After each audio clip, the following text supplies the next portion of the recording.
So, good morning, dear students. Again, I am in front of you with the new topic, with the new energy, and with the new lessons. So, in the previous session, we have discussed a lot of about the concave mirror and convex mirror, the uses of the convex mirror and concave mirror. And if you have not seen my previous video, please go and see the previous video. And now in today's session you will learn about the sign convention for the reflection. तो आज हम क्या पढ़ने वाले हैं? Sign convention for the reflection. अब ये sign convention आपका कहाँ पे यूज होगा, सबसे पहले उसके बारे में बात करते हैं.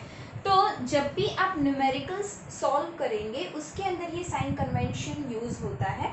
सो फर्स्ट ऑफ ऑल आप देखिए कि ये हो जाता है हमारा प्रिंसिपल एक्सिस. अब यहाँ पे हम ये जो साइन कन्वेंशन लेंगे ये आप समझ लीजिए लेंस के लिए भी यही यूज़ है, मिरर के लिए भी यही यूज़ है, लेकिन फिलहाल हमने लेंस के बारे में कोई डिस्कशन नहीं किया हुआ है, इसीलिए हम यहाँ पे सिर्फ मिरर के बारे में ही बात करेंगे. लेंस का जब आएगा तब फिर से मोटा मोटा मैं आपको फिर से रिवाइज करवा दूंगी. सो फिलहाल हम बात करते हैं sign convention of reflection. So suppose आप सोचो कि आप ये हमारा कौन सा मिरर है, कॉनकेव मिरर है, ठीक है.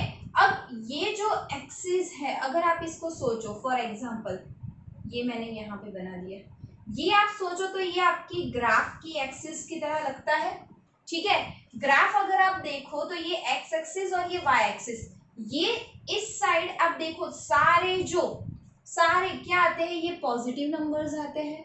यहाँ पे ऊपर की तरफ भी क्या होता है, पॉजिटिव.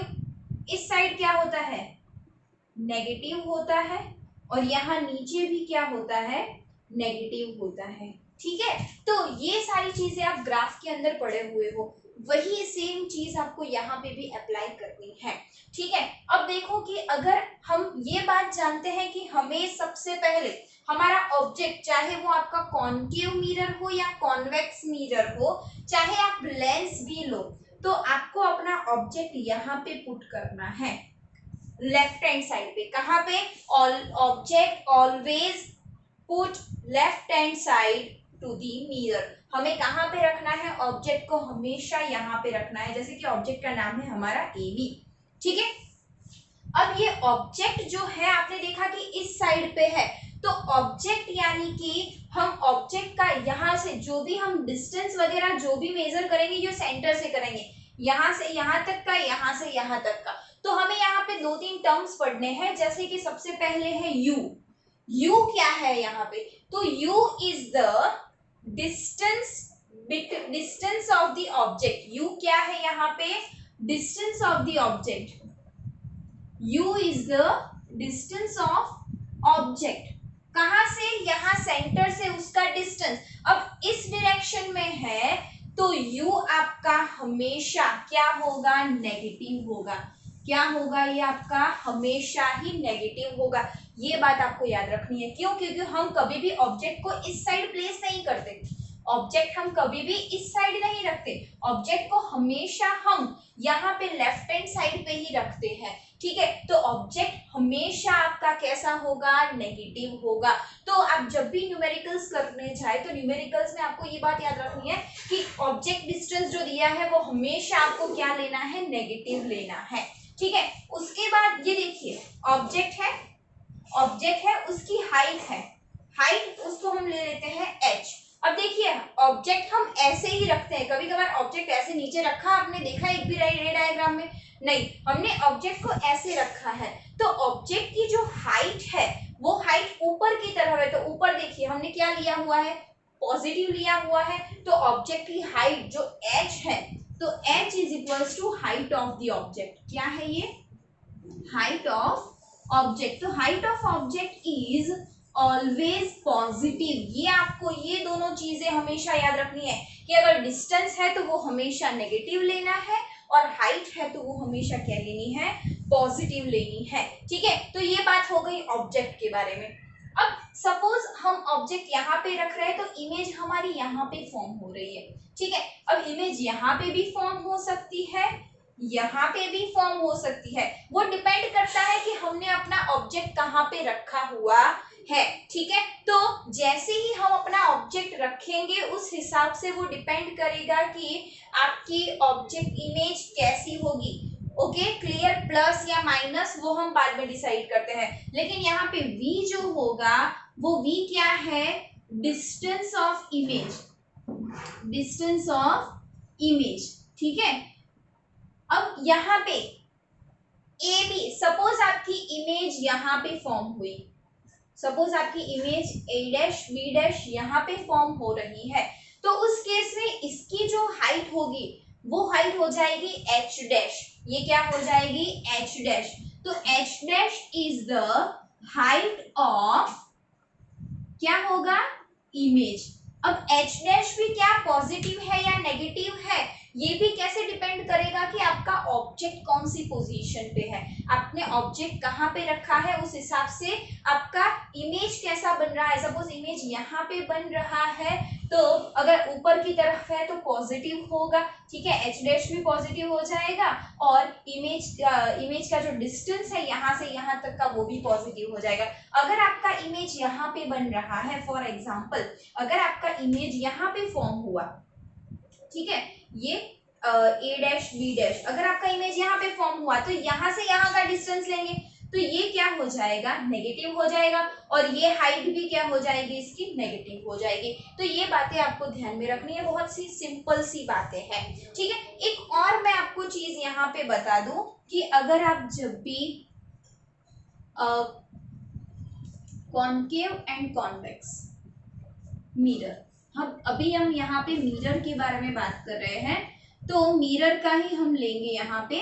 तो जब भी हम कॉनकेव मिरर और कॉन्वेक्स मिरर के अंदर क्या करते हैं, लेंथ या फिर फोकस या फिर रेडियस ऑफ कर्वेचर के बारे में बात करते हैं, तो कॉनकेव मिरर के अंदर हमेशा हमें focus and radius of curvature negative लेना है। कैसा लेना है, नेगेटिव लेना है।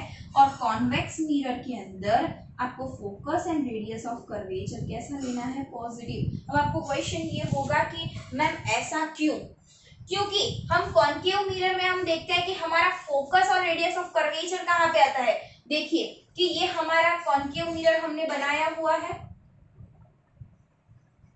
देखिए यहाँ पे ध्यान से देखिएगा कि ये हमारा कॉनकेव मिरर है, ये इस साइड हो जाएगा नेगेटिव, ठीक है। तो ये हमारा कॉनकेव मिरर है, ये है हमारा फोकस और ये है सेंटर ऑफ कर्वेचर।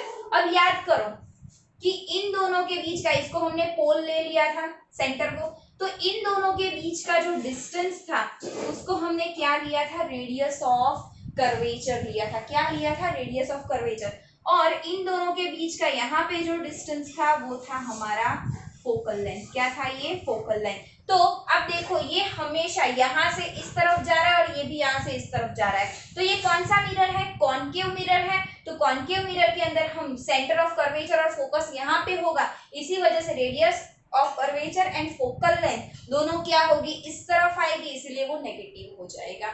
सपोज आप क्या ले रहे हो, कॉन्वेक्स मिरर के बारे में अगर हम बात कर रहे हैं, तो कॉन्वेक्स मिरर के अंदर आपका सेंटर ऑफ कर्वेचर और फोकस दोनों इस साइड आएंगे आपके, ठीक है। अगर देखिए आप कॉन्वेक्स मिरर, आपका ये कॉन्वेक्स मिरर है, कॉन्वेक्स मिरर है, तो कॉन्वेक्स मिरर के अंदर आप याद करो हम यहाँ पे फोकस लेते थे, ये सेंटर ऑफ कर्वेचर लेते थे। तो हमारा जो ये डिस्टेंस था ये था रेडियस ऑफ कर्वेचर और ये ले लेते थे हम फोकल लेंथ, ठीक है। तो ये जो था, तो ये इस डायरेक्शन में आता है, यहाँ से यहाँ का डिस्टेंस और यहाँ से यहाँ का डिस्टेंस, तो ये कौन से डायरेक्शन में आता है, इस डायरेक्शन में जा रहा है, मतलब ये क्या होगा, पॉजिटिव होगा। इसीलिए कॉन्वेक्स मिरर के अंदर आपको फोकल लेंथ और रेडियस ऑफ कर्वेचर पूछा हो, कॉन्वेक्स मिरर लिखा हो, तो चाहे कॉन्वेक्स मिरर हो या कॉन्वेक्स लेंस हो, अभी हमने लेंस के बारे में बात नहीं की है, बट फिर भी मैं आपको बता दूं, चाहे कॉन्वेक्स मिरर हो या चाहे कॉन्वेक्स लेंस हो, दोनों में फोकल लेंथ और रेडियस ऑफ कर्वेचर दोनों क्या आएंगे, पॉजिटिव आएंगे। और कॉनकेव मिरर के अंदर और कॉन्वेक्स लेंस के अंदर, दोनों के अंदर ये सेम चीजें, लेंस के अंदर भी यही सेम चीजें अप्लाई होगी। लेंस के लिए कुछ अलग से नहीं पढ़ना है, बट फिर भी हम लेंस के बारे में जब भी डिस्कशन करेंगे ये सारी चीजें मैं आपको फिर से रिवाइज करवा दूंगी। क्लियर यहाँ तक? ठीक है, तो ये बातें आपको याद रखनी है, ये सारी चीजें आपको न्यूमेरिकल्स करने के लिए काम आएगी। अब इसके बाद हम बात करते हैं, एक इम्पॉर्टेंट सा पॉइंट है जो है हमारा मिरर फॉर्मूला। यहाँ से मैं इसको थोड़ा रफ कर देती हूँ, डोंट वरी, ये सारी चीजें मैं आपको पीडीएफ सेंड कर दूंगी अपने व्हाट्सएप ग्रुप के अंदर, सो लिखने की जरूरत नहीं है इसको। अब हम बात करते हैं लेंस फॉर्मूला और मिरर फॉर्मूला के बारे में। अभी लेंस हम पढ़े नहीं हैं, तो सिर्फ मिरर फॉर्मूला की देखेंगे, ये सिर्फ आपको याद रखनी है, ये एग्जाम में न्यूमेरिकल्स के अंदर आती है। तो मिरर फॉर्मूला क्या कहती है, 1/f is equals to 1/f, यानी कि क्या है, ये फोकल लेंथ है, 1/v प्लस 1/u। v क्या है यहाँ पे आपका इमेज डिस्टेंस, और u क्या है आपका ऑब्जेक्ट डिस्टेंस है। 1/f is equals to 1/v plus 1/u, ये आपको याद रखना है, ये चीज आपको याद रखनी है, ये न्यूमेरिकल्स में आती है। क्लियर? दूसरी चीज आपको न्यूमेरिकल्स के लिए याद रखनी है, f is equals to r/2, ये हमने पहले भी डिस्कशन किया था, ये सेकेंड पॉइंट है, ये न्यूमेरिकल्स के लिए ये भी याद रखनी है। अभी मिरर के बारे में हम बात कर रहे हैं, ठीक है, मिरर के लिए। अब इसके बाद एक मोस्ट इंपॉर्टेंट पॉइंट आता है जो है मैग्निफिकेशन का। अब यहाँ पे क्वेश्चन ये होगा कि व्हाट इज मैग्निफिकेशन। तो मैग्निफिकेशन मतलब क्या होता है, तो सबसे पहले मैं आपको इसकी फॉर्मूला बता देती हूँ मैग्निफिकेशन की, ठीक है। तो फॉर्मूला के हिसाब से हम उसकी डेफिनेशन लिखेंगे कि m is equals to, sorry यहाँ पे लिख देती हूँ magnification,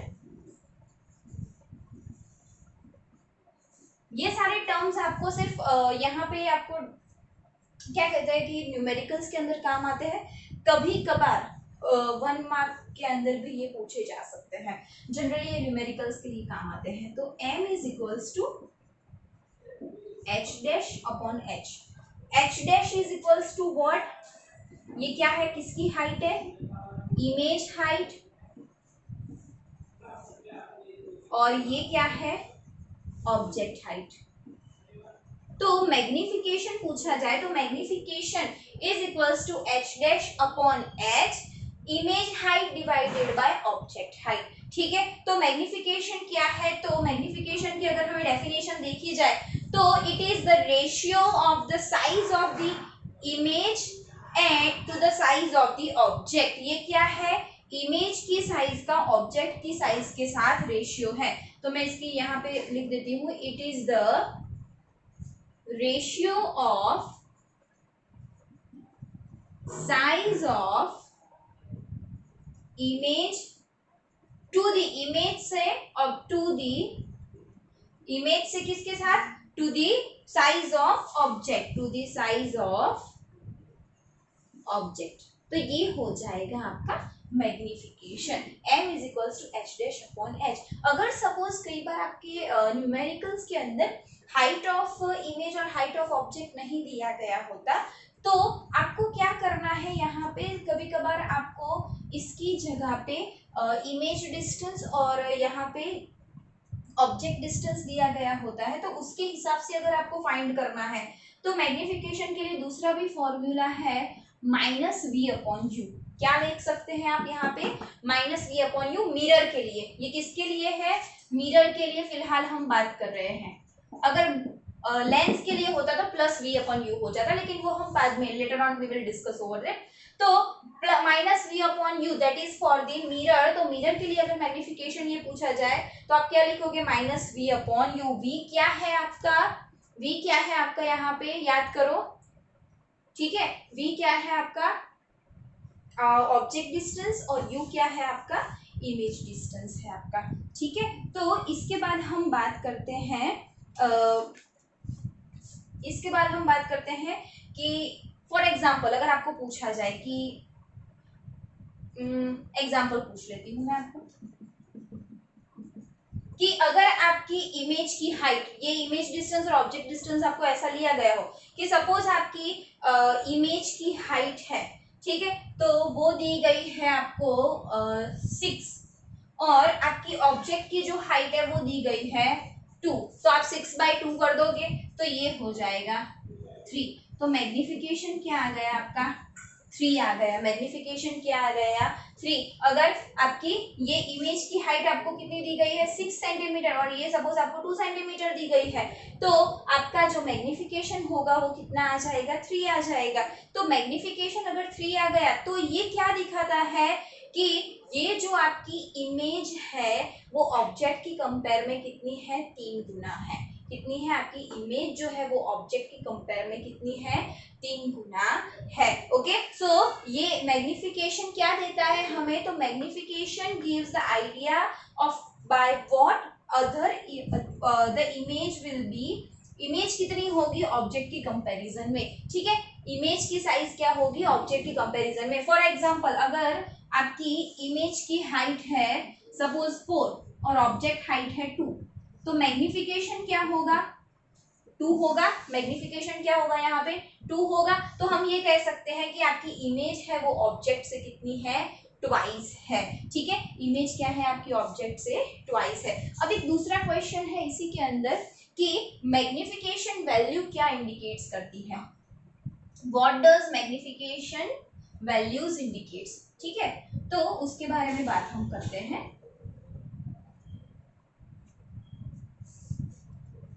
What does magnification values indicates? What does magnification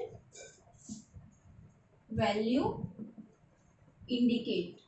क्या दिखाती है हमें मैग्निफिकेशन की वैल्यू, तो magnification m is equals two plus और माइनस n, ये होता है प्लस और माइनस मीन्स ये क्या है साइन है, प्लस या फिर minus, n is equals to क्या है नंबर्स है, क्या है ये नंबर्स है यहाँ पे, या फिर नंबर लिख सकते हैं, नंबर्स तो नहीं लेकिन नंबर लिख सकते हैं। तो मैग्निफिकेशन के अंदर क्या होगा, या तो आपका आंसर प्लस होगा या तो फिर माइनस हो गया, तो आपके पास 3 आंसर होगा, या तो फिर -2, 4 होगा, या तो फिर -3 समथिंग, कि जो भी होगा वो प्लस और माइनस और दूसरा क्या होगा उसके साथ नंबर होगा उसका, ठीक है। तो साइन जो हमें यहाँ पे दिखा रहा है, तो साइन हमें क्या इंडिकेट करती है, सबसे पहले नेचर इंडिकेट करती है इमेज का, यहाँ पे आपको क्या करेगी नेचर ऑफ द इमेज दिखाएगी, इमेज का नेचर दिखाएगी, नेचर ऑफ इमेज दिखाएगी, ठीक है। तो नेचर ऑफ इमेज यहाँ पे कैसे दिखाएगी,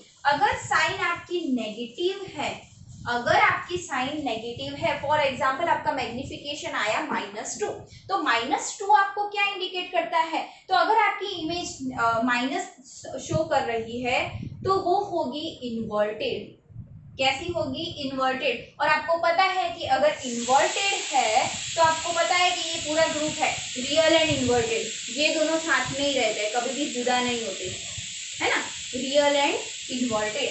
अगर आपकी साइन पॉजिटिव है, साइन या तो नेगेटिव होगी या तो पॉजिटिव होगी, तो नेगेटिव साइन है तो वो क्या है इन्वर्टेड होगी, तो इन्वर्टेड है तो कैसी होगी रियल एंड इन्वर्टेड होगी। अगर पॉजिटिव साइन है तो कैसी होगी इरेक्ट होगी, कैसी होगी इरेक्ट, अगर इरेक्ट है तो कैसी होगी वर्चुअल एंड इरेक्ट होगी, क्या होगी वर्चुअल एंड इरेक्ट होगी। क्लियर, साइन के बारे में क्लियर हो गया यहाँ पे कि अगर आपकी साइन मैग्निफिकेशन आपका प्लस और माइनस n दिखा रहा है, मतलब प्लस और माइनस साइन, या तो आपकी साइन प्लस होगी या तो फिर माइनस होगी, तो साइन क्या शो करती है नेचर ऑफ इमेज, मतलब आपकी इमेज कैसी होगी, तो नेचर कैसा होगा, अगर नेगेटिव साइन है तो वो रियल एंड इन्वर्टेड होगी, अगर पॉजिटिव साइन है तो वर्चुअल एंड इरेक्ट होगी। समझ में आया, अगर नेगेटिव साइन है तो रियल एंड इन्वर्टेड, अगर पॉजिटिव साइन है तो वर्चुअल एंड इरेक्ट। अब नंबर के बारे में बात करते हैं, तो नंबर क्या शो करते हैं हमें, यहाँ पे 3 केसेस हैं यहाँ पे नंबर्स के लिए। First case n is less than 1, n is equals to 1 and n is greater than 1। Suppose सोचो आप कि अगर आपका ये number less than 1, for example आपका मैग्निफिकेशन आया 0.5, कितना आया 0.5 जितना मैग्निफिकेशन आ रहा है आपका। तो यहाँ पे आपकी इमेज जो है वो ऑब्जेक्ट से स्मॉल होगी। तो यहाँ पे क्या लिख सकते हैं आप कि image is smaller than object. तो ऑब्जेक्ट की कंपेयर में आपकी इमेज जो है वो कैसी होगी, स्मॉल होगी। फॉर एग्जाम्पल अगर आपका मैग्निफिकेशन 1 आ रहा है, अगर n इज इक्वल्स टू 1 है, अगर आपका मैग्निफिकेशन सपोज 6/6, इमेज की हाइट भी सेम है, ऑब्जेक्ट की हाइट भी सेम है, ठीक है, इमेज का डिस्टेंस ले लो या ऑब्जेक्ट डिस्टेंस ले लो, वो भी सेम है, ठीक है, तो ये कट हो जाएगा, आंसर क्या बचेगा 1। तो आपका मैग्निफिकेशन क्या आया 1 आया, तो इमेज और ऑब्जेक्ट दोनों की साइज क्या थी, सेम थी। तो अगर n इज इक्वल्स टू 1 है तो इमेज कैसी होगी, इज सेम एज ऑब्जेक्ट। कैसी होगी, ऑब्जेक्ट के जितनी ही होगी उसके सेम साइज की। Last case n is greater than 1, अगर ऐसा कोई केसेस है +3 है, -2 है, -3 है, +4 है, ऐसी कंडीशन है, अगर 1 से ग्रेटर देन है ये, ठीक है, हमारा नंबर यहाँ पे, तो क्या होगा, तो इमेज इज क्या होगा, यहाँ पे स्मॉल है तो यहाँ पे क्या होगी, ग्रेटर देन ऑब्जेक्ट या फिर larger than object. Image is larger than object. Clear, तो ये स्मॉलर है तो ये हमारी इमेज हो जाएगी डिमिनिश्ड। कैसी हो जाएगी, डिमिनिश्ड, जो हम लिखते थे नेचर के अंदर। लार्जर है तो क्या हो जाएगी, यहाँ पे मैग्नीफाइड हो जाएगी। क्या हो जाएगी, मैग्नीफाइड हो जाएगी यहाँ पे इमेज आपकी। क्लियर, तो यहाँ पे मैग्निफिकेशन की वैल्यूज आपको क्या इंडिकेट करती है, और ये सारे यूज आपको न्यूमेरिकल्स के अंदर आएंगे। जब भी आप न्यूमेरिकल्स सॉल्व करना शुरू करोगे तब ये सारी चीजें आप पढ़ोगे उसके अंदर, ठीक है। ओके, सो अब इसके बाद हम डिस्कस करते हैं रिफ्रैक्शन ऑफ लाइट। ओके,